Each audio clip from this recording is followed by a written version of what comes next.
손바닥만한 밭을 일구는 밭주인은 이 잡초가 밭에서 자라는 것을 원하지 않으니 분명 모종을 심었을 리 없었을 텐데 이 잡초는 어떻게 밭주인 몰래 들어왔을까요? 어떤 씨앗은 바람을 타고 어떤 씨앗은 산책을 다녀오는 강아지 몸에 찰싹 붙어서 또 어떤 씨앗은 오래전부터 흙 속에 몰래 밭으로 들어와서 이를 흙이 품고 있었을 것입니다. 안녕하세요. 국립생태원 환경영양평가팀 이호임이 선임연구원입니다. 우리가 숲이나 잔디밭에서 보는 식물의 모임을 식생이라고 합니다. 일반적으로 식생은 눈으로 보이는 지상부 식생을 의미합니다. 지상부 식생이 수명을 다하거나 병들거나 다쳐서 쇠약해지면 땅속에서는 재빨리 다음 세대를 표출시켜 식생을 유지합니다. 이렇게 표출되지 않은 채로 토양 속에 남아있는 다양한 식물 형태를 잠재 식생이라고 합니다. 현재 시점의 식생이나 생태계에 가장 큰 영향을 주는 식물을 찾고자 한다면 지상부 식생 부분을 연구하는 것으로 충분할 수 있습니다. 그러나 그곳의 식생 역사와 식생 변화 요인, 그리고 미래 식생까지 예측하고자 한다면 잠재 식생 연구가 좋은 방법이지요. 토양 종자은행은 토양 내 혹은 표면에 존재하는 생명력 있는 종자의 모임으로 잠재 식생의 대표적인 형태입니다. 기록된 최초의 토양 종자은행 실험은 영국의 생물학자 찰스 다윈에 의해 이루어졌습니다. 다윈은 물새는 다양한 장소에서 다양한 종자를 운송한다는 가설을 세우고 연못의 얕은 물속에 잠긴 진흙을 3숟가락씩 퍼서 6개월간 실험을 한 결과 총 537개체나 되는 식물을 확인하였습니다. 단지 3숟가락의 진흙에서 발화된 식물이 537개체나 되는 것도 놀랍지만 발화된 식물 중에는 주변에서는 발견되지 않고 멀리 떨어진 섬에서만 자라는 종도 포함되어 있었습니다. 다윈의 실험처럼 습지 토양에는 습지를 가득 메운 식물보다 더 많은 종의 식물이 셀 수 없이 많은 숫자의 종자 상태로 진흙 속에 존재합니다. 이 풍부하고 다양한 식물의 종자는 토양층 표면이나 흙 속에 파묻혀서 발화하기 적합한 시기를 기다립니다.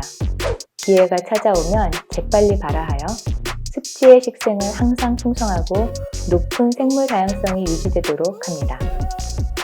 연구에 의하면 모식물체에서 생산된 종자 중 발화에 성공하는 것은 1에서 3%, 이 중 성숙한 개체로 자라는 것은 1% 정도라고 합니다.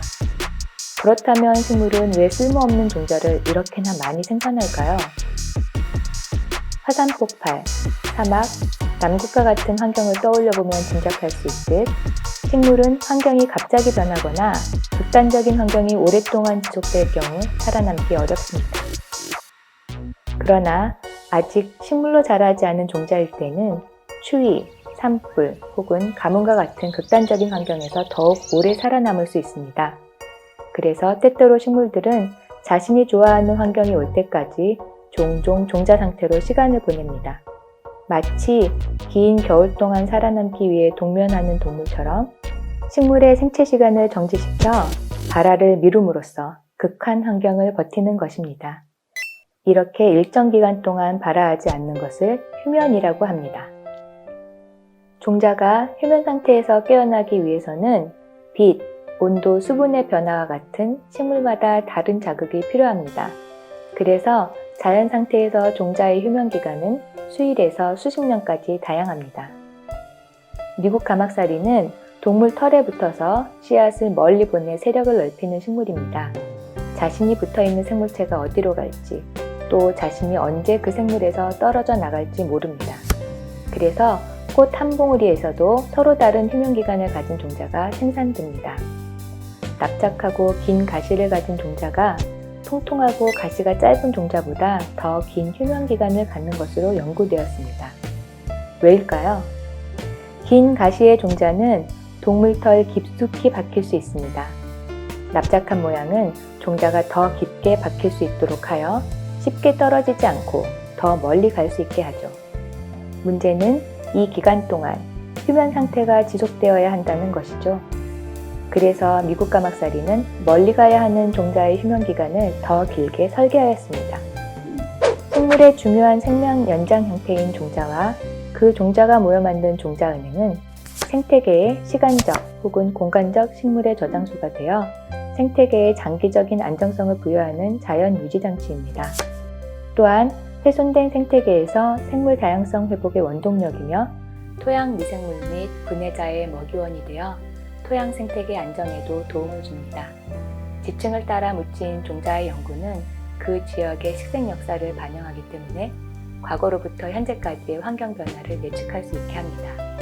항상 변함없는 것 같은 주변의 식물을 자세히 보면 환경 변화에 끊임없이 대응하며 생장을 위한 경쟁을 하고 변화하는 것을 알 수 있습니다.